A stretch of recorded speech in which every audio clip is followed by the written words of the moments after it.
So yesterday I made a video about a rather interesting conversation that I had with ChatGPT about a creative solution to global equality for women. If you haven't watched that video, please go watch that one first. Otherwise, this one is not going to make any sense to you whatsoever. The first video, I basically covered the solution that ChatGPT offered.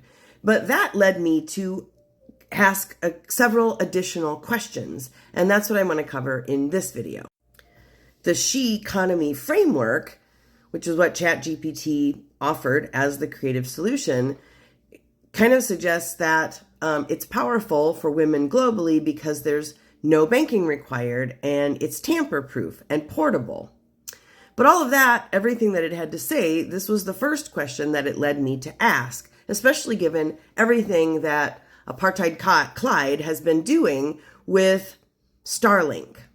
And the question that I asked was, in this age of digital hacking and stealing data for nefarious purposes, how could this be tamper-proof? And when crooked people own the internet companies, how can our data be safe from internal manipulation from the company that owns the internet?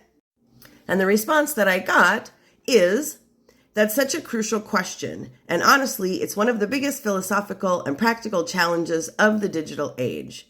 You're tapping into the very heart of why trust, transparency, and control are more important than ever in tech. Let's break it down. How blockchain can be tamper-proof in theory. Number one, decentralization. Unlike a traditional database controlled by one company or government, a blockchain is shared across thousands of independent computers called nodes. Every transaction is validated by many participants. If someone tries to hack or change the data, they'd need to change it on 51% or more of all those computers at the same time, which is nearly impossible on large public blockchains like Bitcoin or Ethereum. Number two, cryptographic security. Transactions are locked using advanced cryptographic algorithms.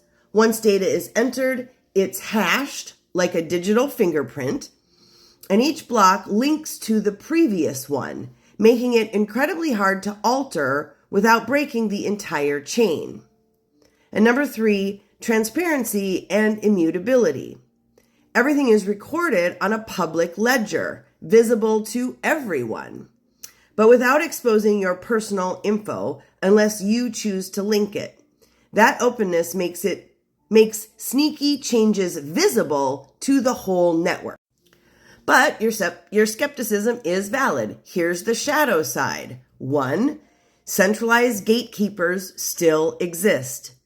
Even blockchain wallets and apps often run through companies or platforms, and those can absolutely be corrupt, manipulative, or insecure.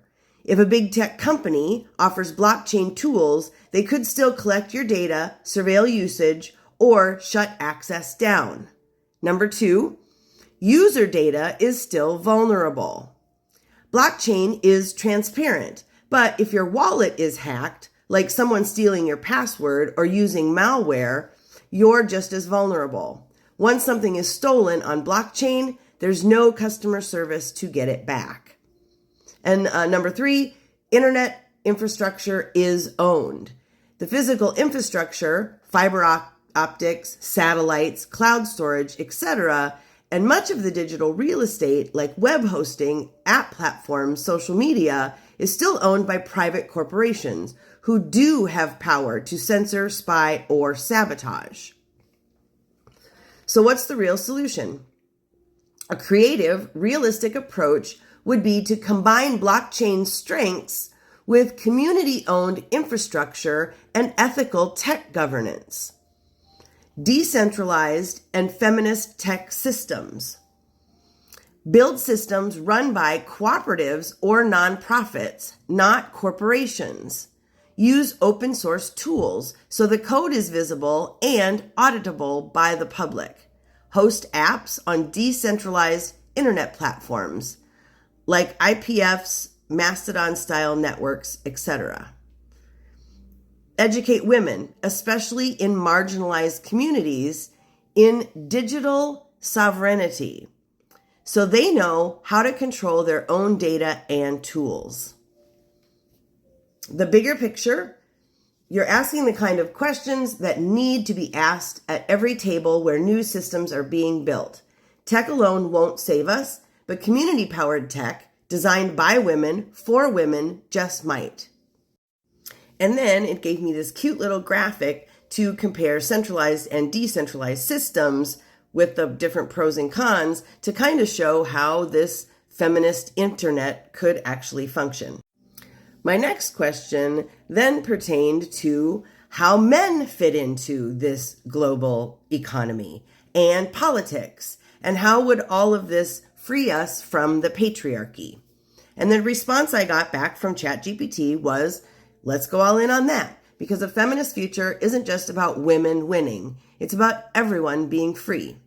Here's how men fit into a she economy and how it could dismantle patriarchy for everyone. Number one, redefining masculinity.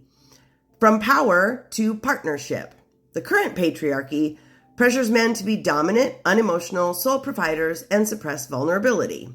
The she economy impact, by valuing caregiving, emotional labor, collaboration, and holistic leadership, men are freed from the pressure to conform to toxic ideals of success.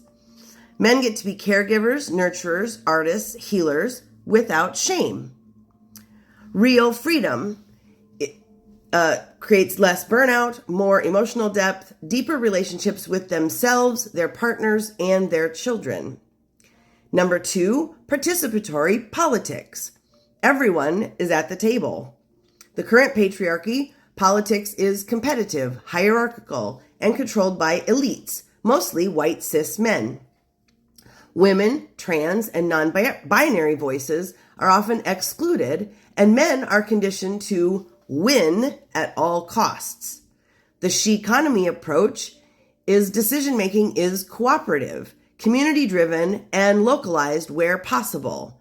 Men are invited in as allies, co-creators, but not gatekeepers.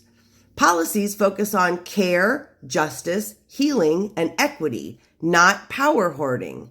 The result is a political culture that heals rather than dominates.